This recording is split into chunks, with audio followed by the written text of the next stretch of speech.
काफ़ी समय से मैंने कोई वीडियो आयुर्वेद से संबंधित नहीं बनाया, क्योंकि मैं पारद कार्य में काफ़ी समय से व्यस्त था। इस दौरान बहुत लोगों का आग्रह आया कि मैं पुनः आयुर्वेद पर बोलना शुरू करूं। इसी क्रम में मैं आज कुछ ऐसी बातें बताऊंगा जिससे सभी वैद्यगणों को और जन सामान्य को चिकित्सा करने में और दवा बनाने में बहुत मदद मिलेगी। जैसा कि आप लोग जानते हो कि शरीर में वात पित्त कफ की साम्यता ही निरोगता है। अगर वात पित्त कफ हो तीनों बराबर रहें, इनकी साम्यावस्था रहे तो कोई रोग नहीं रहता और इनकी विषमता ही रोगों का कारण है। जैसे ही इनमें से कोई भी धातु या दोष सम से विषम हो जाएगा, ज्यादा अथवा थोड़ा हो जाएगा, तो शरीर रोगी हो जाएगा। तो ये सामान्य सी प्रक्रिया है कि वात पित्त कफ सभी लोग नाड़ी देखकर पहचान सकते हैं। अंगूठे के जस्ट नीचे वाली पहली नाड़ी वात की है, बीच की नाड़ी पित्त की और अंतिम नाड़ी कफ की है। इनका वेग, इनकी गति से ये अंदाजा स्वाभाविक रूप से लग जाता है कि कौन सा दोष वात पित्त अथवा कफ बढ़ा हुआ है, घटा हुआ है, विषम है। तो मात्र इसे देखकर भी आप अंदाजा लगा सकते हैं कि हमें क्या रोग है, हमारे रोग का क्या कारण है। जब आप इस नाड़ी को देख लें, वात पित्त कफ की नाड़ी को देख लें, जो सिर्फ वात पित्त कफ, ये जो अंगूठे के नीचे एक हड्डी है, इसके जस्ट नीचे आप इस तरह से उंगली लगाइए तो पहली उंगली जो ये है वात की, दूसरी पित्त की और तीसरी कफ की। इससे आपको इस नाड़ी का साधारण ज्ञान हो जाएगा। वैसे तो विशेष ज्ञान में बहुत लंबा विषय है, उसे किसी दिन विस्तार से बताया जाएगा, लेकिन जन सामान्य के लिए इतने से भी काम चल सकता है कि वो वात पित्त कफ तीनों नाड़ियों का वेग, उनकी तीव्रता, उनकी मंदता, उनमें गुरुत्व, ये सब देख लें तो उससे बहुत से रोगों के बारे में जानकारी हो जाएगी और उसके अनुसार अनेक रोगों का उपचार करने में आप सक्षम हो जाएंगे। तो वायु बढ़ जाए या वात से संबंधित कोई रोग होता है तो उनमें आप जब औषधियां बनाएं तो वात नाशक गण औषधियां डालें, अथवा सीधी भी जड़ी बूटियों के आप काढ़ा, चूर्ण, फंट, कल्क, हिम, इस तरह से कुछ ही बना करके या घृत या तेल आप अगर देंगे तो वात नाशक गण से वो वात संबंधी रोगों में आपको लाभ होगा। तो अब आप नोट कर लें कि कौन कौन सी ऐसी औषधियां हैं, कौन कौन सी ऐसी जड़ी बूटियां हैं जो आपकी वायु को शांत करती हैं। देखिए, सौंठ है, अजवाइन है, ये तो घरों के रखी रहती है, आपके किचन में है। जब वायु बढ़ जाए तो आप सौंठ अजवाइन को दीजिए, तुरंत तो तत्काल लाभ होगा। इसके अलावा अगर आपको दवा बनानी है तो इसमें आप देवदारू, तगर, कूट, दसमूल, नरसल, कुशा, दाभ, गुंठ तृण और गुंद्र पटेर, शौनाक, मूरवा, पीली कटसरिया, बड़ी अरणी, सुवरचला, विदारी, अरंड, मेड़ा सिंगी, वर्षाभू, मांसपर्णी, प्रश्नपर्णी, मुग्धपर्णी, कोंच के बीज, सतावर, क्षीरकाकोली, जीवंती, जीवक, ऋष्वक और सालपर्णी, पृष्ठपर्णी बताई दिया, बृहति, कटेली, गोखरू, सारवा, हंसपति। ये ऐसी वो औषधियां हैं जो वायु संबंधी रोगों में आप इन औषधियों में से, इन जड़ी बूटियों में से जिस किसी को भी दोगे उसे हर हालत में लाभ होना ही होना है।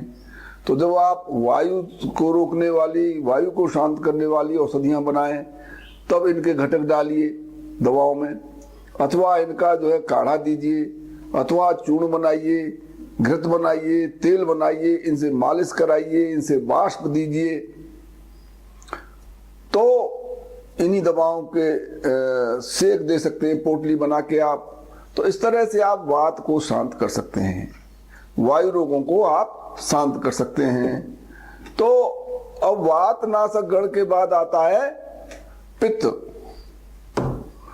पित्त जो है, अब पित्त की आप कैसे पहचान करेंगे? जब भी किसी के शरीर में दाह हो, जलन हो, खुजली हो, चिड़चिड़ाहट हो, लाल लाल चकत्ते दाने पड़ते हों, तो समझ लो उसका पित्त बढ़ गया है। पित्त में चक्कर भी आते हैं, भ्रम भी आता है, बीपी बढ़ जाता है। तो ऐसी स्थिति में आप जो दवाएं बनाएं तो उसमें पित्तनाशक गणों का ध्यान रखें। पित्तनाशक गण कौन कौन सी औषधियां हैं आप नोट करें। देखो, दूर्वा, दूब घास जिसे कहते हैं, दूर्वा। जवासा, जो अक्सर कांटे वाला पौधा होता है, गेहूं खेतों में अधिकतर होता है, जवासा खूब मिलेगा आपको। और आपको मिलेगा नीम।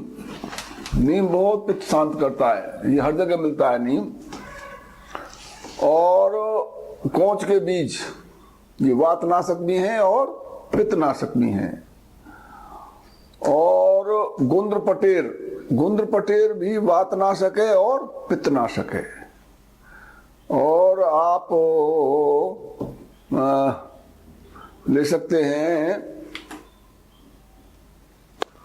ये कपास जो होती है,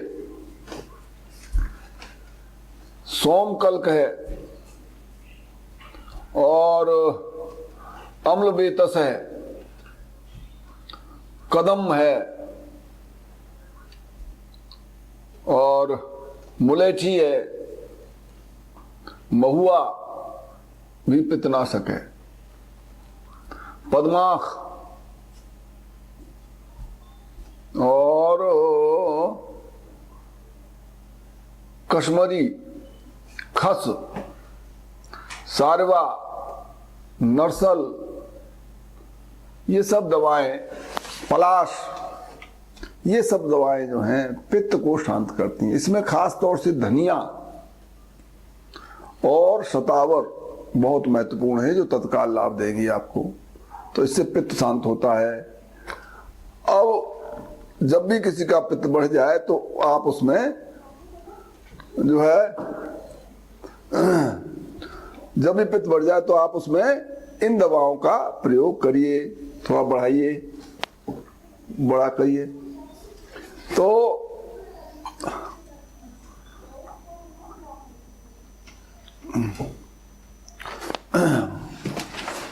अब इसके बाद मैं आपको बताता हूं कफ नाशक दवाएं। कफ आप जानते हैं, खांसी है, जुखाम है, आलस है, तंद्रा है और कफ की वजह से शरीर में दर्द सा भी रहता है। तो ऐसी स्थिति में कफ नाशक गणों का हमें प्रयोग करना चाहिए। अब आप नोट करिए कफ नाशक कौन कौन सी जड़ी बूटियां हैं। देखिए, अमलतास, इंद्रजौ जिसे कुड़ा कहते हैं, पाड़, नीम भी कफनाशक भी है, नीम पित्तनाशक भी है, नीम वायुनाशक भी है और कफनाशक भी है। मजीठ, गिलोय, गिलोय भी तीनों दोषों को शांत करता है। मूर्वा, सोना पाठा और चिरायता। पटोल, पटोल मीन्स परवल। करंज, सतौना, चित्रक, मेड़ा सिंगी, मैनफल, कालाबाशा और पलास, शीशम, ढाक, खैर, अर्जुन, भोजपत्र, तुलसी, पुदीना, मरुआ, बायबिडंग, कायफल, कशौंदी, भारंगी, कुचला और नागदमन, नागदमन जिसे कहते हैं, और आपका कुटज, बच। ये सभी जो जड़ी बूटियां हैं ये कफ को शांत करती हैं। खासतौर से त्रिकुटा इसमें बहुत महत्वपूर्ण है। सौंठ, काली मिर्च और पीपल। अड़ूसा एक इतना इंपॉर्टेंट पौधा है जिसमें आप उसके बारे में लिखा है कि जब तक जमीन पर, ठीक है भाई, जब तक जमीन पर ये अड़ूसे का पौधा मौजूद है तब तक किसी को कफ, खांसी, क्षय, टीबी, दमा, श्वास, जो कफ से और पित्त से उत्पन्न होने वाले रोग हैं, निश्चिंत रहना चाहिए। ये सभी रोगों को शांत कर देता है। तो इसलिए अड़ूसा बहुत इंपॉर्टेंट है, कटेरी बहुत इंपॉर्टेंट है। कटेरी और अड़ूसा, ये ध्यान रखिए आप लोग। अड़ूसा कोई भाषा कहते हैं। सामान्यतः मैं देखता हूं ज्यादातर कफ से लोग, मरीज मेरे पास जो आते हैं वो दमा और श्वास वाले आते हैं। तो उनके लिए आप लोग नोट कर लें, एक बहुत अच्छा नुस्खा बताता हूं जो आपको बड़ा ही सभी को लाभदायक है और मुफ्त का है। ऐसे मामले में जो श्वास के, तमक श्वास, महाश्वास, उच्च श्वास, जैसा भी श्वास हो, उसमें आप लीजिए कटेरी, जीरा, आंवला और पीपल। ये बराबर मात्रा में लेकर के आप कूट के चूर्ण बना के रख लीजिए और 3-3 ग्राम दिन में 3 बार शहद से चटाइए। तो श्वास, खांसी, कफ भी उससे रफू चक्कर हो जाते हैं और मरीज को बहुत लाभ होता है और बहुत सस्ते में उसका इलाज हो जाता है। इसलिए जब भी किसी को श्वास, कफ, जो कफ से श्वास हुआ हो उस रोग में ये बहुत लाभदायक है। सोधा हुआ कुचला आप दीजिए, बहुत लाभ होता है। इसके अलावा और भी बहुत से ऐसे रोग वो हैं, जड़ी बूटियां हैं जो बहुत से काम आती है। जैसे आप जब कफ है तो कफ को हटाने के लिए वामक द्रव्य दिए जाते हैं। वामक मीन्स जो उल्टी करने वाले, वमन करने वाले। तो वो कौन कौन से हैं? जैसे मैन फल है, अगर आप मैन फल दोगे तो उसे उल्टी होने लगेगी। मुलेठी है और कड़वी तुम्बी है, तोरई है, नीम है, कंदूरी है, इंद्रायण है और बच है, कुटज है, मूरवा है और बंदाल है और जलवेतस है, चित्रक है, मूषाकर्णी है, कोल वर्ग की औषधियां हैं, सेंधा नमक है, इलायची है, सरसों है और अरणी। ये ऐसी चीजें हैं जो उस कफ का छेदन कर देती हैं। ये वामक द्रव्य है, इनको आप इस्तेमाल करेंगे, आपको उल्टियां होंगी और उल्टी में वो कफ निकल जाएगा, आपको कफ के रोगों में शांति मिलेगी। कुछ ऐसी औषधियां जो रेचक गण हैं, जो पित्त को शांत करती हैं। अगर किसी के पित्त बढ़ गया है तो वो विरेचन करके उसको निकालना चाहिए। तो अब आप समझिए विरेचक गण कौन कौन सी हैं।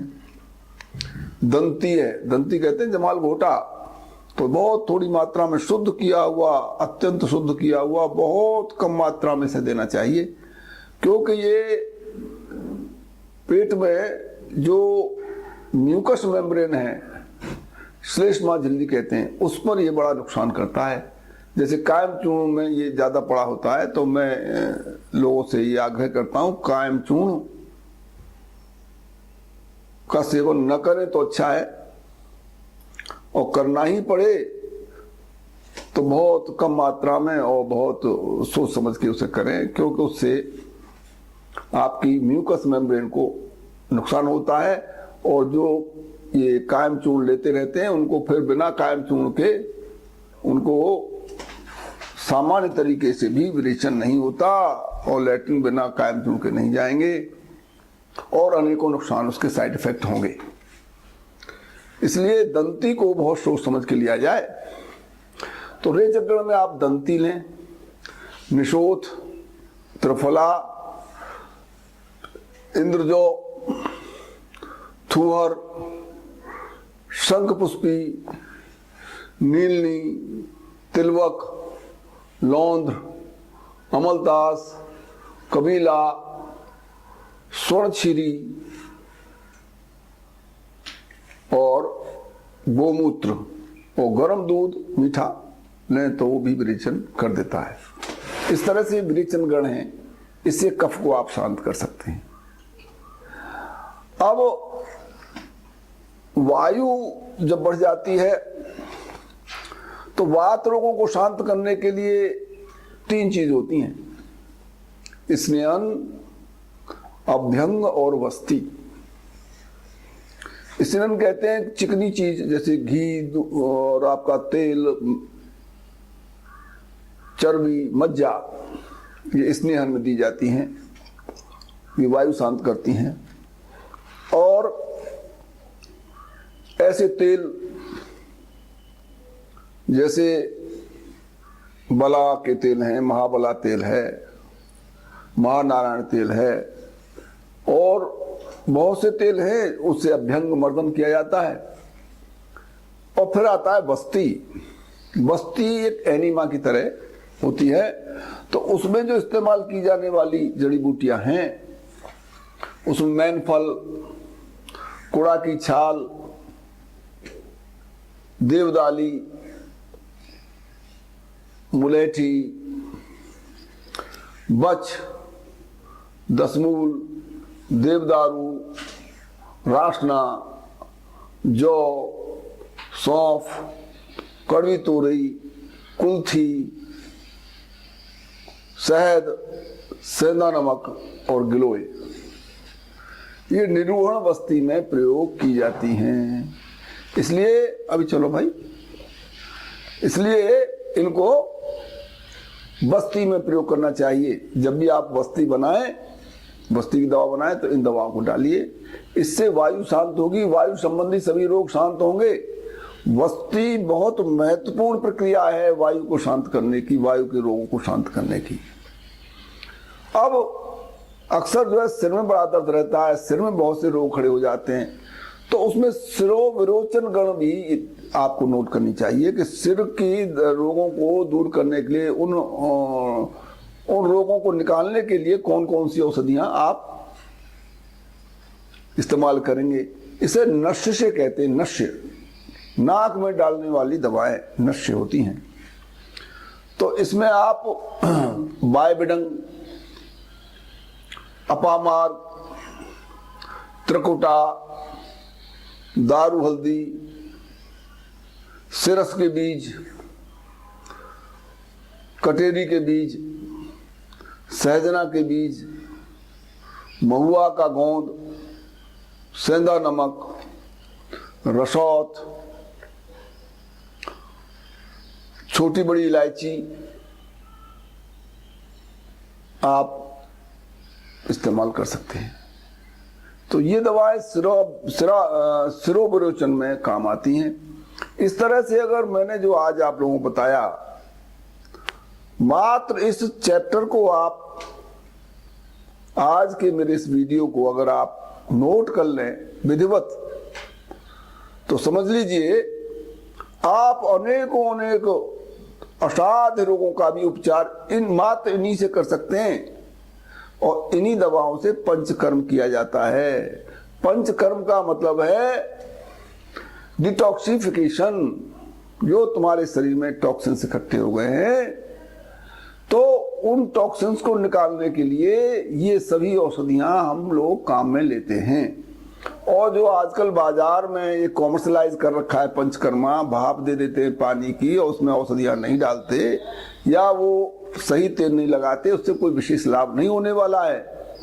इसलिए आप इन औषधियों को, इन पंचकर्मा वालों को भी मैं ये आग्रह करता हूं कि इन औषधियों को अपने उसमें प्रयोग में लाएं और जन सेवा करें, लोगों को रोग मुक्त करें। और वैद्यगण भी इन्हें नोट कर लें और जन सामान्य भी इसे नोट करके अपने प्रयोग में ला करके रोगों से मुक्त हों।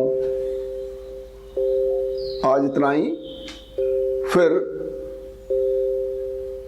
अगला अंक किसी दिन अन्य दिन बताएंगे।